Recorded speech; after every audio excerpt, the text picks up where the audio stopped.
Welcome back to an all-new episode of the All Immigrant Podcast. I'm your host Abin. I'm once again joined by my co-host Vivek.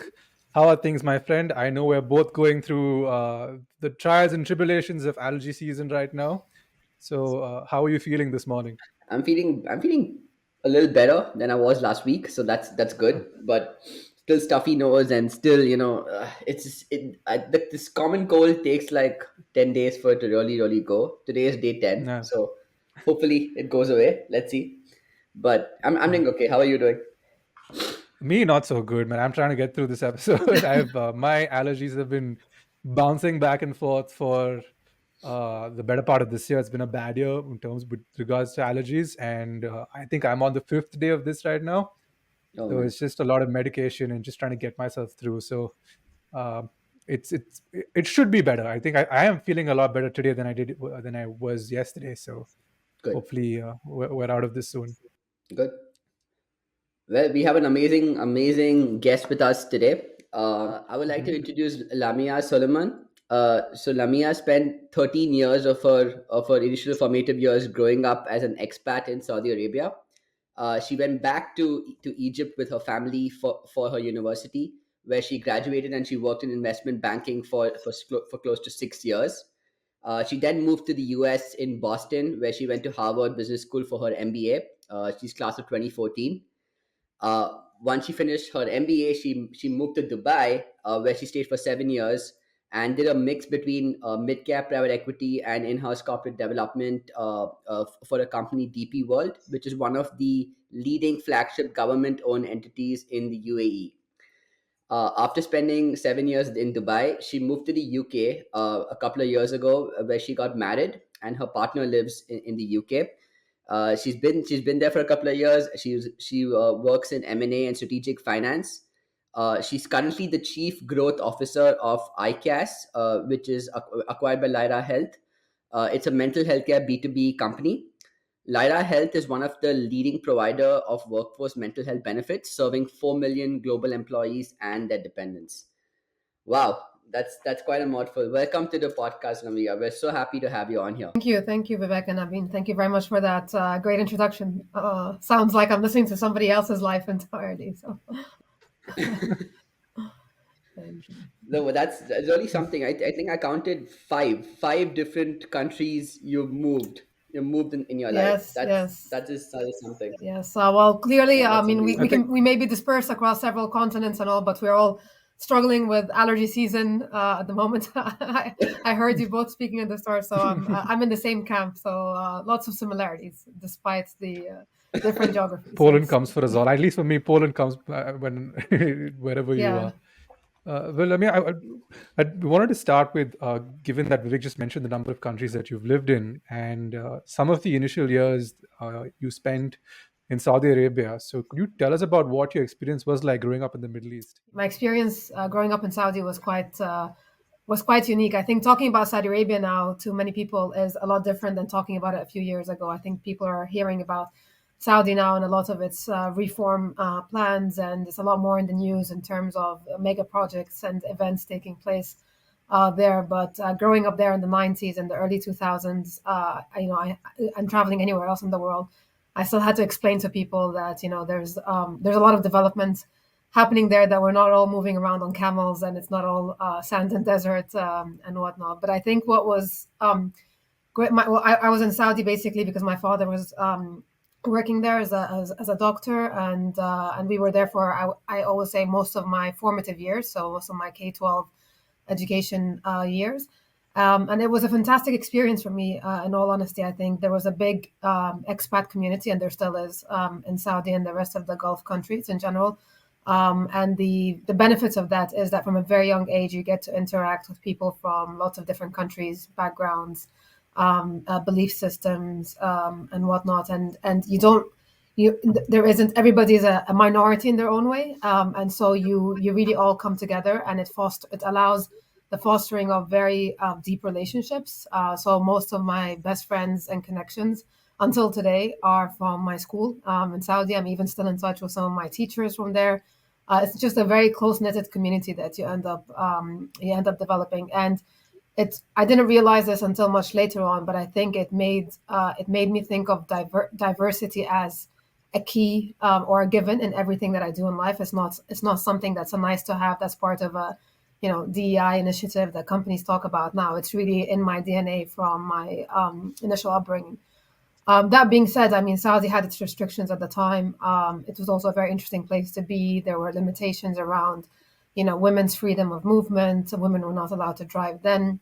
I didn't personally feel like I was missing out on much because anyway, I wasn't in the age of being legally allowed to drive. But it definitely alerted me to another common theme in my life, which is, I think, all about women empowerment and emancipation, and made me feel like this doesn't seem right, and that women have a lot to bring, a lot of value to bring to the table, and should be occupying much more public spaces in the economy. And fast track, I think this is the conclusion that Saudi has reached to now, and there's huge progress happening on that front, and it really gives me a lot of pride to hear people speaking about that, even ones who haven't lived there. So yeah, I always say it's been an instrumental part of my upbringing and quite You formative. mentioned diversity in Saudi. Is it? I mean, I know some parts of the Middle East. I don't know much about Saudi, so I'm not going to pretend I do. But I know some parts of the Middle East. I think it was one of the Middle Eastern countries where I think 80% of the country is actually immigrants, and only 20% are truly locals. So is it similar for Saudi, where there's a lot? It's built on a lot of immigrants, and they're very open, or at least they were historically very open to immigrants. Yeah, I think what you're talking about is Dubai, which I know we'll get to Yes. later. Dubai was very unique in its own way because it's predominantly an expat city, and the local population is the minority actually there. But in Saudi, that's not the case. I'm not sure what percentage expats constitute now, but it wouldn't be more than 20-25% or so. Like the predominant Got population it. is still Saudis, and that's a very interesting part too. I went to an international school, a British international school. It was a mixed school.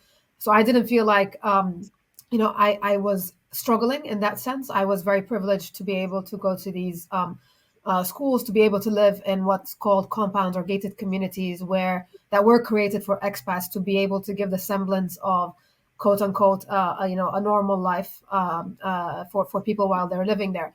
And so for me, my experience was a bit more sheltered in that way. However, my father and mother were quite entrenched in the Saudi society, and so we also managed to make a lot of Saudi friends. And that was an eye opener for me because I actually realized that despite the restrictions that appeared to be in the country at the time, Saudis were actually very educated individuals, had lots of aspiration and motivation to do more for their country, to grow businesses. And it just made me realize that there's sometimes, there's more when you uncover sort of the lid, that there's more substance than what things look like on the surface. And I think that's just starting to show up to the world right now. Got it. Okay. So I mean, so Saudi was a very defining experience for you. Of obviously, you mentioned both the pros and the cons of living there. The things that you loved, the things that also alerted you and made you and opened your eyes a little bit. Then you went back to Egypt, right? So if, you spent after spending your childhood in Saudi, you went back to Egypt. You did your university there, and I think then you started working, right? You worked in investment banking for 6 years. So how was your experience of living in Egypt compared to living in Saudi? Because I think for you Egypt was more of a homecoming thing, right? It was going back home. So how was that experience for you compared to Yeah, Saudi? it's it's an interesting question because I think it's also similar conversations I have with second generation kids from like ethnic minorities in the West when they go back to their parents' home country, is that you have a lot of expectations. I think when you're going back, that this is going to be your place, you're going to fit right, and everything's going to be smooth sailing.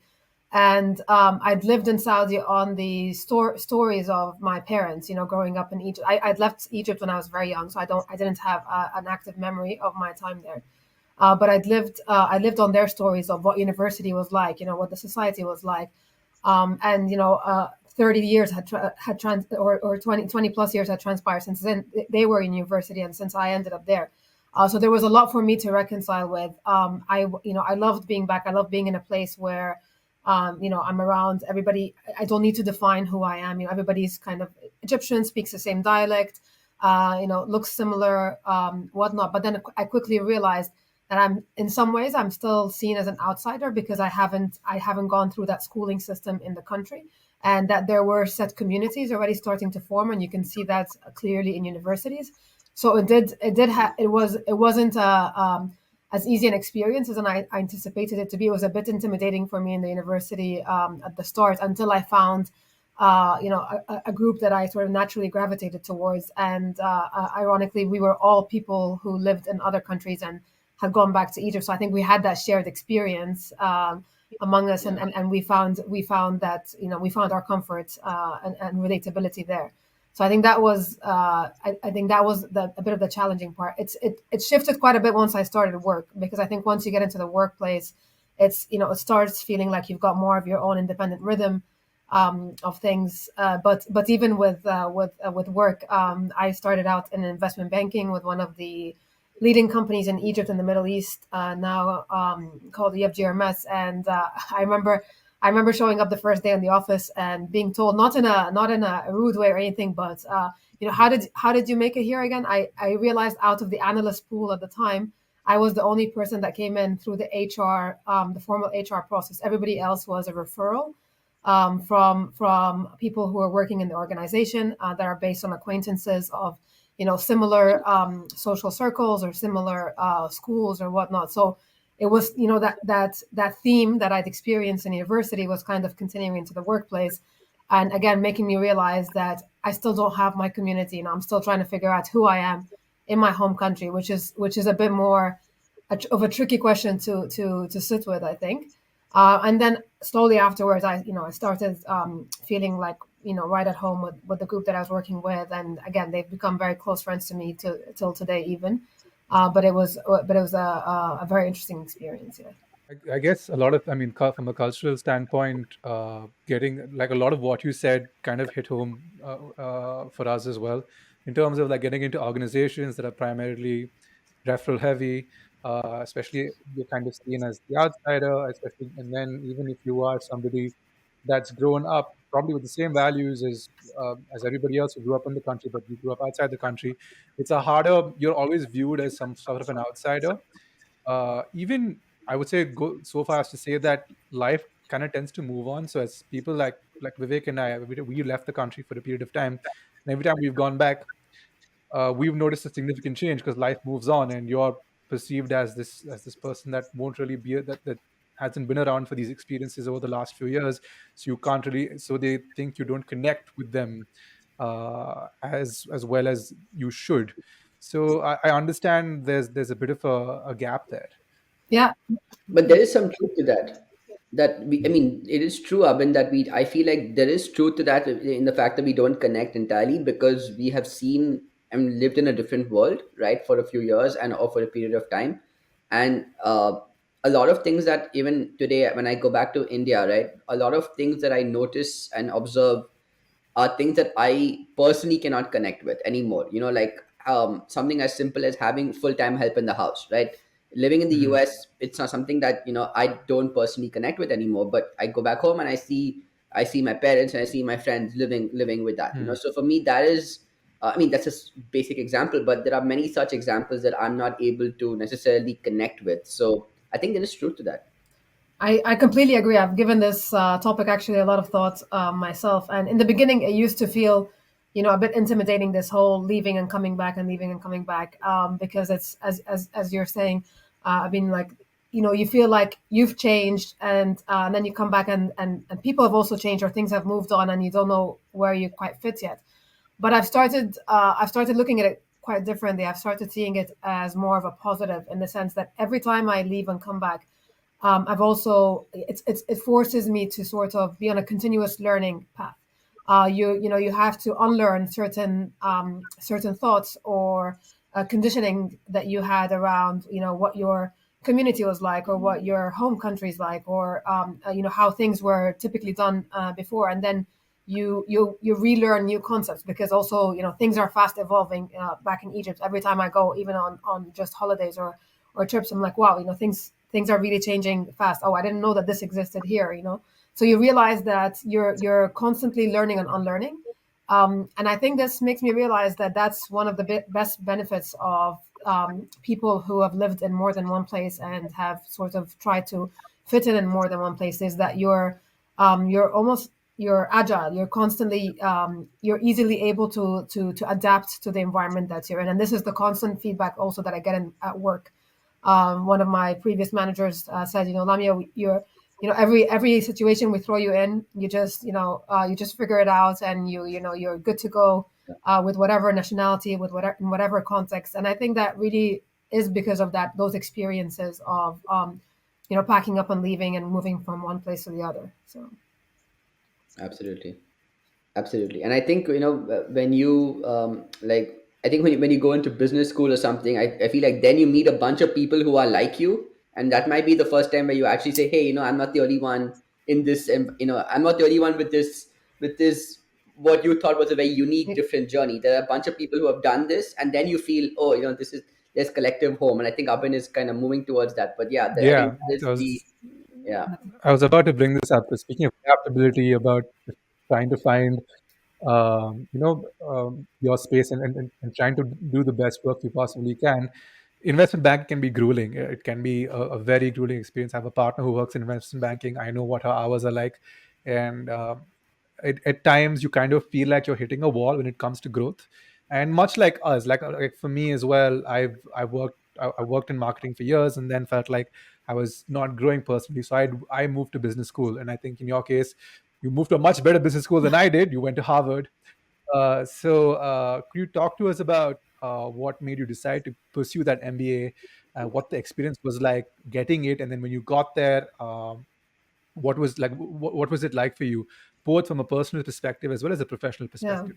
I think as as you rightly said, investment banking is a grueling sector. It's I think it's a great for people interested in the finance path. It's a great starting point for your career because it's really demanding, really fast paced, exposes you to a lot of things very quickly. So I think in the beginning of it, there was this rush around working on big deals in the country, sitting with top executive teams and CEOs of some of the leading companies in the region, and doing that all in my early 20s, and feeling like, okay, this feels powerful, this feels significant, and really, especially as a woman, feeling like, okay, I'm sitting at key negotiating tables here, and this means something.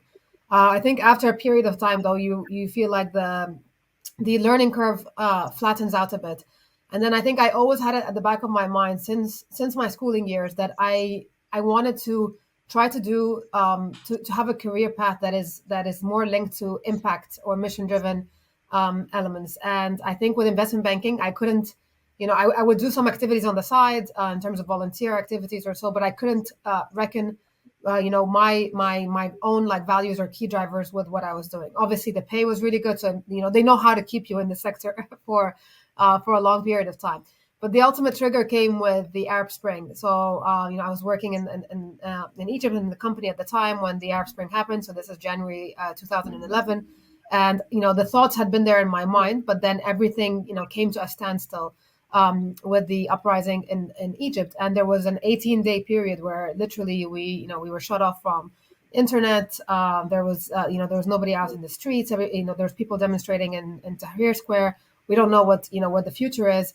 And that kind of almost forces a complete reset of your thinking. Like obviously there's the existential threat at the time of not knowing, how, are things going to go completely out of hand?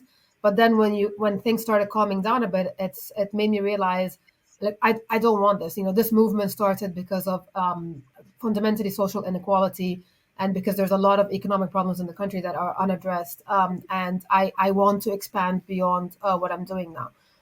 It's helped that the stock market was closed for, if I'm not mistaken, 4 to 6 weeks or something. After there was absolutely no deal making, so we would turn up to work when the offices opened up again, but there wasn't much to do. So for me, that was a trigger of like, no, I need to, I want to travel, I want to pursue further education, and I wanted to be ideally an MBA to broaden my business knowledge beyond just the financial field. And HBS was really, I tell people this, but they don't believe me, but it wasn't what I had intended on. Initially, I'd applied mostly to European schools and to London Business School. Have started getting some acceptances there and was set on that. And then in a very last minute situation, one of my previous managers said, Lamia, why haven't you considered Harvard or Stanford? I think you're that, you're Harvard material. And I said, no, it's too late in the game, and I didn't get so high on my GMAT scores, and that's not gonna work out. He's like, well, what, you've gotten an acceptance into London Business School already. Why don't you give it a shot? And I literally then that day went and checked the application deadline. It was in April. The last deadline was 3 days later, and it was round three, which for anybody who's gotten into HBS would know that's like it's a very very small cohort of people who get into that last round. Because they're really trying to optimize sort of the experience and the student body pool. And I just threw in an application like that. I didn't really have any high expectations, and I guess it was sometimes things just work out unexpectedly in that sense. It was obviously a great moment of a great unexpected moment, and one that was really a turning point in my life. I mean, it's funny how adversity often, sets us up for the next thing, right? The adversity you faced in Egypt is what made you realize that, hey, I need to do something more, and that opened up this amazing opportunity for you to do something, and then that changed the trajectory of your life. So it's, I'm trying my best to embrace adversity now when I face it in my life, because I realize that maybe it means the universe is pushing me in a certain direction, which I'm not able to see right now, but I will be able to see in hindsight in a few months or a few years. I didn't expect the Arab Springs to be like a motivator for you to like move for business school, because everyone you don't hear, it's not something you hear as a as like as your base reasoning for eventually trying to seek opportunities out there. And I was actually watching Bassem Youssef's interview recently, and he speaks about how it was a heart surgeon back in Egypt, and then he moved into like this Jon Stewart kind of television show, and then the Arab Springs happened. He was reporting, and then he had to flee the country and then start a whole new life. And now, obviously, he's everywhere. He's a well-known known figure across the U.S., across the world. So, piggybacking onto your point, Vivek, about how adversity breeds new opportunities, I can't agree more. Yeah. Yeah, no, it's exactly that, and I think the link between a sort of a political or social adversity and business school may not be direct, but it was for several years I had lost faith in the sort of, let's say, the public sector on its own solving problems. And I just realized, or it came to the conviction, I'm an economist by background, or by undergraduate studies, but I came to the conclusion that it's really going to be private sector work that moves the needle forward, and Mhm. public sector is not going to be able to keep up with, especially in countries like Egypt, and I'm sure India similarly, with high population growth, Yes. and lots of demand coming up, and there is room for that public and private sector to collaborate and work together. So I started shifting my thinking from sort of thinking just public sector work, or NGO work, or whatnot, in terms of that being the only definition of impact, to how can I learn more about businesses and understand how can businesses actually impact communities, and bring forth that economic growth with more social equality, with more progress. So that was my sort of fundamental reasoning behind it. So I mean, so you went to Harvard, you finished your MBA, and then you moved to Dubai, right? And you ended up staying in Dubai for 7 years. And I think Dubai, as you said, is more of the expat, or the more of the immigrant country, right? Where there are a lot of immigrants there. So now you've experienced life in Egypt. You went back to Egypt, where you experienced being, even though you were a local, you were an outsider. You don't have that sense of connect with the country. Then you moved to Harvard. I mean, you moved to the US. You went to Harvard, which is one of the, with so much diversity, people who have done amazing things, different things. And then obviously that shaped your experiences, shaped you as a human being, made you, I'm guessing it affected you in all these amazing positive ways. And then you moved to Dubai, and Dubai is obviously a very different environment from Egypt and from the US. So, what prompted that move, and how did you find moving to Dubai and living in Dubai versus Saudi, and versus, even though you didn't work in the US, but versus living in the US? Yeah. So I think there was a lot of my decision making then, whether it's right or wrong, was driven by not just where work opportunities lie, but it's also very much, I'm very, very much of a family oriented person, and I wanted to stay closer to my parents and my family. I think, especially recognizing that they're getting older and whatnot. So while the US is obviously was a very compelling place to think of in terms of job opportunities. To me, it just felt too distant from home to stay in. So I didn't really, to be honest, try very hard in the US. What I wanted, or what I was aspiring to then, was to move to London or to the UK. But part of the unspoken challenges of being an immigrant, or embarking on that path of changing geographies, especially when you come from certain countries, is passport and access to countries. So I did come up against lots of logistical issues around visa sponsorships, and I would have lovely conversations and interviews in London in the summer of 2014 when I finished my MBA. But the willingness to sponsor candidates from outside the country was minimal, in all honesty, especially in the areas that I was interested in. I was interested in private equity with an Africa and Middle East focus. So after a bit of that, it's more of like a mental pivot of, okay, London's not working out, even though that was my sort of number one priority. Egypt, there was still the Arab Spring had happened. There was a difference in regime that had come in 2012. There was still a lot of changes happening on the ground, and economic, whether that would translate into economic prosperity or not, was not clear. And so I didn't feel ready to go back to Egypt right away. So I think I started thinking a bit differently about Dubai. Dubai was, had been and continues to be sort of a rising star in the region and even globally, in terms of lots of growth, lots of projects, very, very expansionary city. There's always thoughts about doing projects even in other countries, and fast tracking paths there. It felt like a more comfortable place to me because I had some family relatives. My uncle lives there. I had some friends from my school in Saudi that had ended up there. So it just felt like, okay, this may be a natural transition, and that's how essentially I ended up in Dubai, thinking it would be a comfortable place to be for a period of time. But I always had sort of the UK as at the back of my head as something that I wanted to move to. So I mean, so you never lived in the UK at that point, at least. So what was it about the UK specifically that was drawing you in? Yeah, at that point in time, when I was going to Harvard, my sister had just gotten married and moved to the UK. So she, again, there would be another family. Like, I only have one sister, and so there would be another family member in the city. I had my family and I, we used to travel a lot to Europe throughout my childhood, and we would go to the UK at least once every year, if not 2 years. So there was always a connection there. My parents actually, their love story ebbed in the UK. So we've got some form of between family ties. Work wise, when I was working in banking, we always were tapping into London. As you know, London is a big city of bankers and lawyers, and so we would always be in and out of the city. So I felt like I had that connection, even though I hadn't lived there. And then there was also some of my friends from Harvard who were relocating there, and so it felt like I can make a community out of this, or this can feel a bit more like home, as opposed to going to an entirely different country. Got it.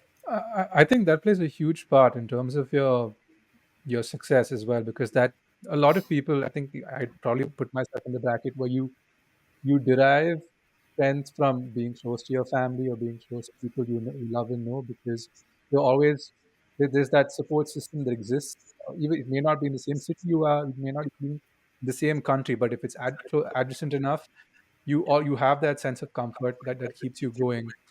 Now, I mean, I haven't. This is a question that we haven't included, but as somebody who comes from a country which you'd consider to have a weak passport in the global, when it comes to the global scale of things, uh, Applying for jobs just after school or during school can be a very daunting task, especially with the sword of visa sponsorship hanging over our heads. There have been roles where I've applied for, almost gotten through the door, and then somebody higher up has said, "Oh, this is a visa situation; we can't hire you." And it happens on a daily basis to a lot of people. So, what were some of the things that you did to kind of like keep going? Because it can be a very deflating experience, especially if you're like if you've invested a lot of money in a school in a country where the currency is exponentially higher than your local currency. So you have the added financial pressure on your head. You have this need to succeed. How do you how what advice would you have for other immigrant students going through similar situations? Yeah, no, I mean it's a great question. I think, and it's one that is not always picked up on and understood by many people in Western circles who've got more of the privilege of access to Western passports. It's a sad reality of the world that we're in. It's interesting to me that when I got into Harvard, and especially Harvard Business School, there was always this like anecdote that goes around or said that HBS is kind of like your passport to the world, and I think that statement carries a lot of merit, but it still has like a caveat to it that it's not a smooth sailing passport on its own. It's a passport to the world in the sense that yes, when you're doing a cold outreach to a business prospect or whatnot, and like you put Harvard in the name, or like people will typically pay more attention and are more likely to respond to you. But that still is not sometimes sufficient to get over the legal hurdles or the complexity of sponsoring visas, especially if you've got a pool of other MBA, qualified MBA candidates in the city or in the country. I think I personally had a lot of learnings from that experience, and I'm not sure that what I did was the is replicable or the right ways to go. I was a bit more stubborn about the kind of experience that I wanted to get and the kind of organizations I wanted to be part of. And maybe that delayed things a bit more for me. Whereas I think people who are restricted by visa sponsorships typically prefer to anchor around multinationals and bigger organizations who, in at least so long as the economic environment allows for it, are typically hiring every year out of graduating classes and have that sort of legal machine or teams that are behind sponsoring visas, behind doing relocations between countries when necessary. So I do think at that point in time, I said I don't like working in big multinationals. I prefer working in smaller teams. I prefer having more tangible impact on projects that I'm dealing with. But I think that sort of maybe not necessarily the best way to think about it in terms of the constraints, and that sometimes my advice would be, if you're keen to stay in the country that you've pursued your education in, look for the companies or that would make that path easiest. And typically, because also when you're sponsored by a company, you're also tied to that company for a period of time. That's another complexity. So you're trying to optimize for the job opportunity, the role, and trying to take a view in terms of whether you'd be happy in this for at least 3-4 years, if not longer, until you're able to change because of your visa status. So what I try to highlight to friends of mine who haven't gone through that experience is that it's just an added level of complexity in your job search process. And I think it's the sooner that you're aware of it, the better that you're able to navigate. And it just means that you need to cast a wide net in terms of your search for opportunities, more so than what career advisory services on campus would tell you. Yeah. I mean, I think I know people personally and people who have been on this podcast actually in all your episodes who have, settled for jobs which were not what they wanted, but it's what they had to take in a short run just to kind of overcome the visa situation, the visa barrier in the country in which they were working. So I know, I think it's a real problem. It's a real struggle that immigrants around the world face. I think it's not something that's talked about enough, but it's definitely a real challenge, and especially in the search process, it can be quite debilitating because you can almost start questioning your worth. Whether, hey, is the fact that I'm not getting as many calls to have something to do with me, or is it the visa, or is it what is it? Is it both? Is it everything? Right? So then you start Yeah. questioning. yourself at some Yeah. level. Hey, maybe I'm shooting too high, or maybe I'm not applying to the right companies or whatever, right? Which may not be the reality. It might be just the visa, and I think Yeah. that's a very helpless feeling. No, that's exactly right, and I think it's to me it's interesting because it's that experience. I was my first experience of a true strong rejection. Like I think I had a delayed experience with in terms of like feeling like I'm rejected from opportunities or so, and maybe that was more of a again a privileged upbringing in the sense of being in mostly in societies where I was living in the majority, as I like to say, and not feeling like I have to fight against the wave or the tide. And it was I remember the first few rejections I got while applying for jobs on campus, and feeling like I'm a complete failure, and it's also a very intimidating environment because you're around HBS's cohort is 900 students every year, so it's a huge class every year, and you feel like, well, everybody else seems to be getting on with things, they're getting internships, they're getting jobs. Why is this not working out for me? But then after a while, and especially in the second year, as people started getting a bit more realistic in the conversations that they were having, you realize that actually no, it's a numbers game, and you really need to be applying to lots and lots of different jobs. It's almost like a sales funnel, It's and I'd never thought of job applications in that way before. When I graduated from undergrad, I was lucky. I applied to two jobs, one in consulting and one in investment banking, and I preferred the investment banking one, and I went down that path. I did, so I didn't have, and that was the only job experience I had until my MBA, and so I didn't have that part. But till now, even to this day, that's my constant advice to anybody. You need to cast a wide net. You need to have a big list of companies that you're after. It's a long path. You always need to be sort of aware of what's going on in the market, especially more so when you're an immigrant. And even if you're currently happy in your job, but you kind of always have to keep an open eye on what's out there because it's transitions are not as easy and take time, and you have to be a lot more deliberate about them. Yeah. And I mean, it's amazing. But in your case, of course, after you finished your MBA, when you moved to Dubai, you did find a great opportunity, right? So that worked out. I think my next question would kind of dovetail into that. During your time in DP World, you found a role where you played a part in the UAE, as well as you had a bit of a role, a bit of a part in Cairo. So how did you negotiate that role, and how much of this came from the confidence of having lived in Egypt, as well as the confidence of being a Harvard grad? Talk us through a little bit about the journey. Yeah, no. The DP World actually opportunity came to me through the Harvard network. My manager at the time was one of the alums of the school, and I was again part of trying to network in the city and understand what jobs I can be applying for. I hadn't actively thought about joining DP World or going into the infrastructure and port space.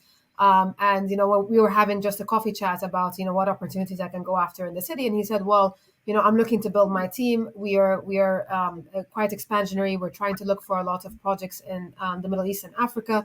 We have a lot of work in Egypt. Why don't you think of coming and joining us? And like, it was just so like left track for me that I said, well, I haven't thought of the space. I don't know anything about ports and logistics. I would need a lot of training on the ground. He said, don't worry, don't worry. And he was really one of the most amazing managers and mentors that I've had to date. And he really took me on board. And what I really appreciated with him is that he had full conviction that I would, regardless of my lack of knowledge of the sector, that with some training I would be well equipped to not just partake in the negotiations, but also to lead them. So I led, for example, the first concession agreement that the Rwanda government had for a logistics park, and that was he would let me go and fly on my own to lead negotiation rounds with different ministries there and whatnot. So for me that was like also again another transformative experience in terms of deal making, but on a much more like strategic and like it's almost based on like government to government deal making, Yeah. and with like lots of political stakeholders.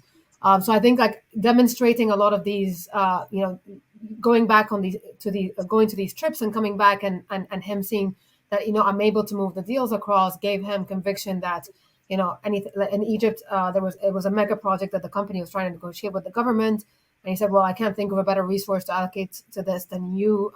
You're from there. You understand the country, and go and call me when needed, and I'll show up," kind of thing. And so it was a great experience. I always, regardless of where I go or live or how far I stay away from Egypt, I always feel like I have something pulling me back to the country, or that I want to be able to give or to serve in some way for Egypt. So I was very much passionate about these projects beyond, just the pitch that we were doing to the government, because I had this yearning of like, I want to be able to bring more foreign direct investment to the country. I want to be able to enhance the economic prosperity of the country. The mental challenges, the realization that especially in infrastructure, discussions and deals and negotiations take a very long period of time. I think I was biased in my sort of upbringing, or the start of my career in investment banking, where I was much more used to the fast-paced deal making pace. And so it was quite a mindset shift to realize that in infrastructure, we're talking about mega deals, and these can take years and years, and they can be delayed because of political elections and cycles. And so it's a very different game in that space. So I think that also needed a little bit of adjustment on my end. Wow. So it almost feels like all your experience. I mean, just it was a culmination of opportunity. It was a culmination of the fact that your capability, right? It all came together for you as I mean, and presented this opportunity to you. So it's pretty amazing. Yeah, I Um, think. I mean, um, I think people. I think when you cross paths with people who are educated and worldly, and really feel like they're also keen about building things, they're typically able to, and these are the types of people I appreciate the most. They're typically able to spot talent and grit and perseverance and these kind of qualities quite quickly. They have a strong willingness. And this is what I appreciate about such managers of always, is that they don't get as bogged down about your technical, whether you have the exact technicalities needed for the job, or like you've kind of like you've had to have done this for the past 5 or 6 years or so. They hire much more for transferable skills and for potential, and so that was like a real learning for me. And this is something that I try to even adopt now when hiring for my team or so, is to move away from that mindset of the comfort hires of like, I just want somebody who's proven that they've been able to do X, Y, Z. So actually, I want someone who's demonstrating that they're able to continue to grow and learn and develop. Yeah. No, so, I mean, I'm very curious as to how the next step in your life unfolded, because you went from investment banking to business school to working on government deals, negotiating these huge mega deals, and then to moving to an organization like ICAS, where you are now the chief growth officer. So what prompted the shift? Like, what was the reason behind moving to an organization that, while requires a significant amount of effort, is very different to the work you've done in the past? Yeah.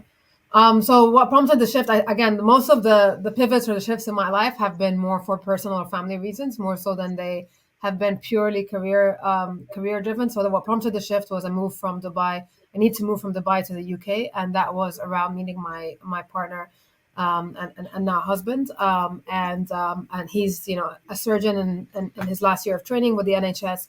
And so in starting that relationship, I knew that that would mean me packing up again and restarting in the UK, which, even though I had wanted a few years back, after I'd reached a point where I've also established myself a life in Dubai, and a great group of friends that I was comfortable with, and a routine and a rhythm.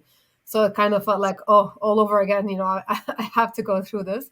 And yeah, and so I moved at a pretty difficult time, actually, because it was still during COVID. So still more restrictions in terms of ability to network, to meet people, to kind of have that active start, or active launch into a new country that I would have liked to have. But I did randomly crossed paths with the previous owners of this entity that I'm now part of, and they were private equity owners that had picked up ICAS as a business from AXA Health. It was a spin out of AXA Health. And as you correctly said, Vivek, in the beginning, we're in the mental health care B2B space, providing what's historically been referred to as EAP, or employee assistance programs. And when I connected with a director from that family PE fund, he said, it looks like you're still getting your bearings in the country. We are working mostly remote, but we have a very robust roadmap of acquisitions to do. I can offer you, if you want to join on board, this can be, a 12 to 18-month project, and then we may be exiting to a strategic investor, and you may find more growth opportunities there. So it was really a very high level conversation, less than a 30-minute interview even, and I was like, okay, I'm on. The reason why I was excited about mental health is because I'd also had a personal trigger to it.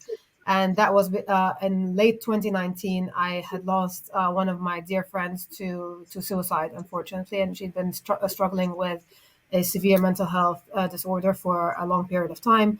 And I had known that, and I had embarked on that journey with her for many years, and that was really my first entryway into understanding the true toll of mental health on our society, at work, in relationships, in families, and realizing that, again, this is another area we don't talk about enough, we don't tackle properly.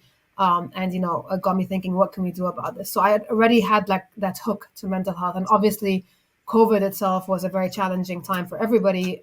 For me also, more so. Unfortunately, I lost my mother during that time, and I felt like my own mental health was challenged. So I'm coming out of this space where mental health is really a topic that is at the foremost of my thinking. And I cross paths with this PE director. Is like, oh, here's a company that is working in this space, and you can get to do M&A and finance and deal making, which is essentially the common theme of my jobs from before. And how do you feel about that? And I said, I'm on. I'm in. Like that's we'll see how it evolves, but if I can be helping provide access to people who haven't had access before to mental health care services, and lots Yeah. of people are struggling, but lots of people don't have access because it's prohibitively expensive for many individuals, even in countries like in the UK, where you can get access to counseling services from the public sector, like the NHS. The wait times are horrendously long, so it doesn't really solve the problem.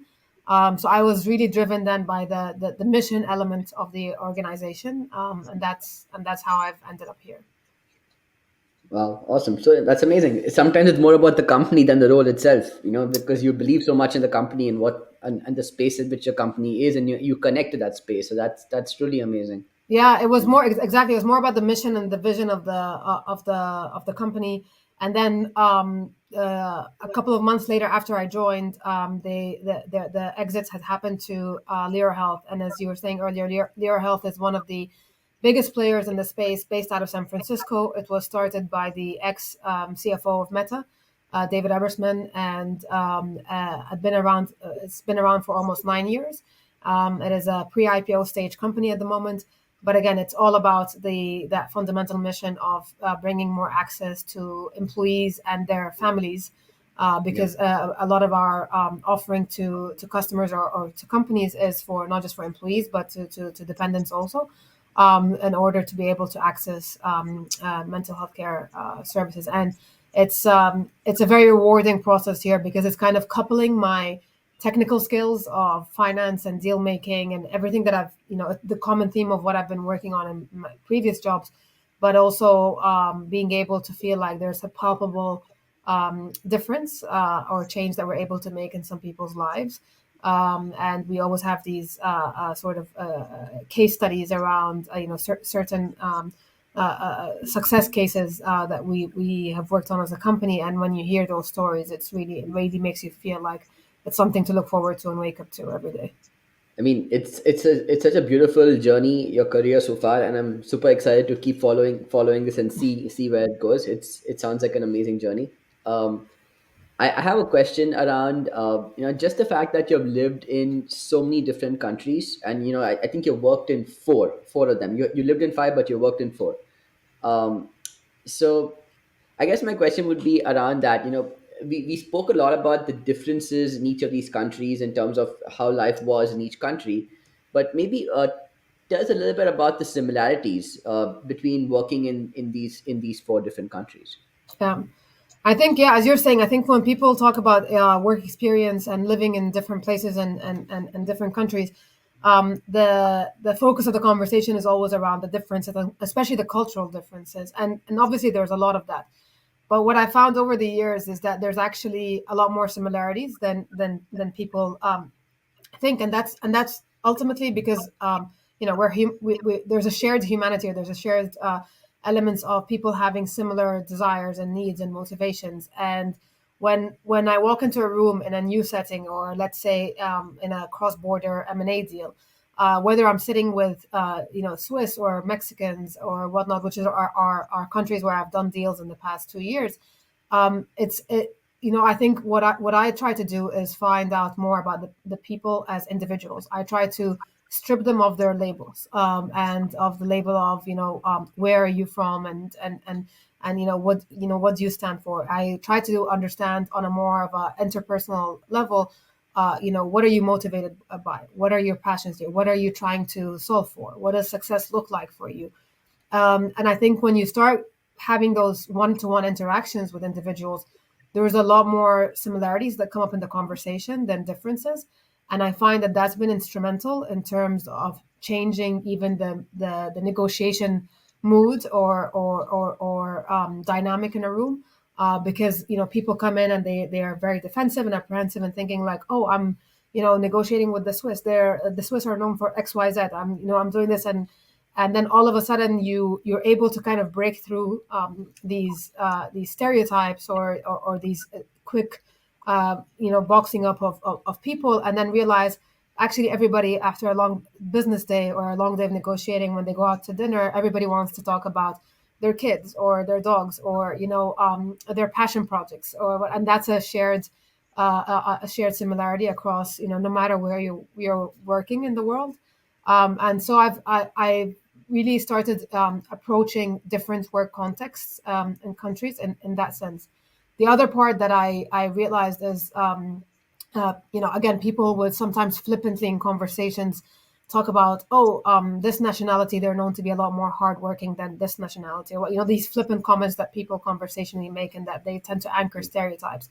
And I realize in dealing in many different countries and contexts, that actually talent looks and feels the same no matter where you are.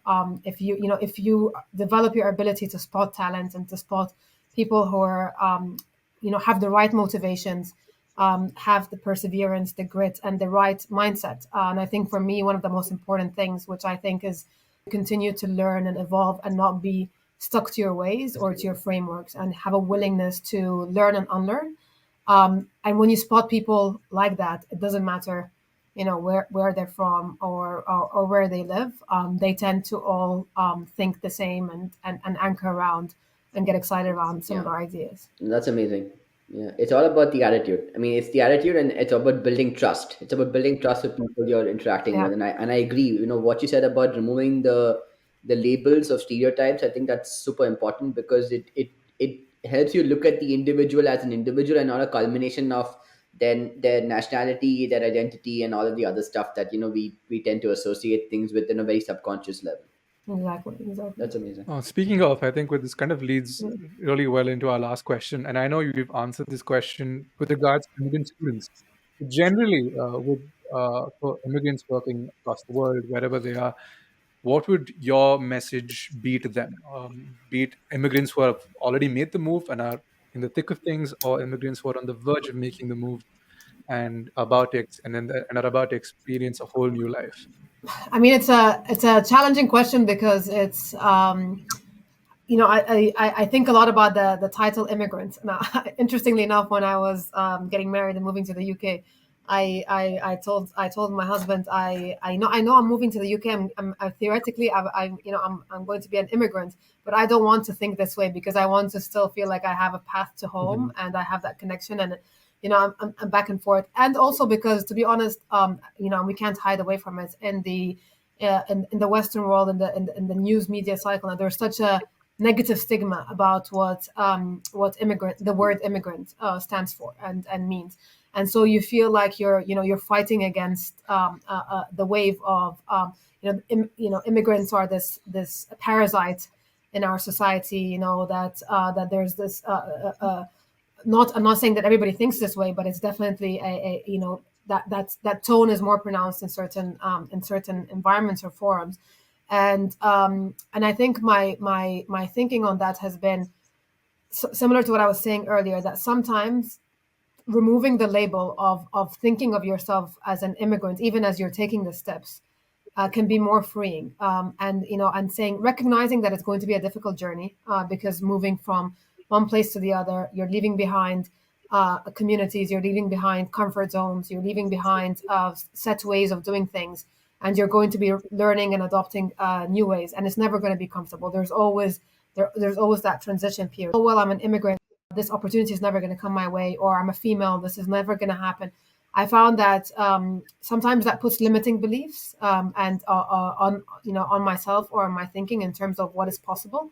And I found that the people who've been able to charter paths that are different and to get far in terms of their personal stories, professionally and personally, have been ones that have kind of been aware of what they stand for and that they may be an immigrant and that what's stacking against them, but have tried to like quieten down that voice a bit and say like I'm going full on for what I'm passionate about, what I want to do, even if it's going to be a tough road, even if there's going to be a lot of rejections. I need to lean. I think the most important part is to make sure that you have an immediate group of family and friends, even if they're not in the same country, but that you can lean on during that transition, because I think it goes through a lot of ups and downs, and there will be periods where you lose confidence in yourself. There's periods where you are constantly redefining what your narrative is and what your story is, and questioning what it is that you bring to what value you bring to the table. But the keep pushing on. I think that's the advice I got, and that's the advice I would share with anybody is keep moving.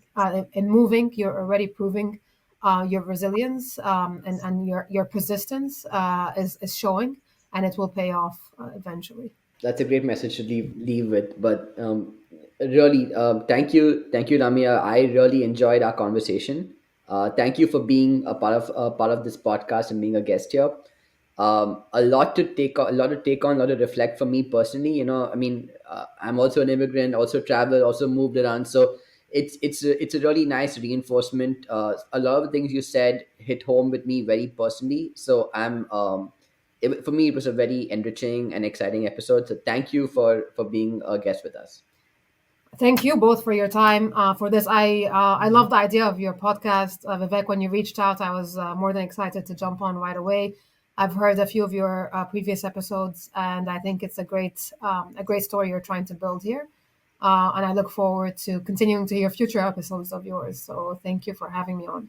Thank you. This has been a really nice time. A lot of what you spoke, a lot of your experiences seemed extremely similar to mine. Like a lot of what you went through, a lot of the about being close to family, about having about the UK, the US. A big part of the journey was very similar to mine. Hit home very closely. So this was a really fun and really nice episode to record. So again, from my end, thank you for taking the time. Thank you. Thank you both.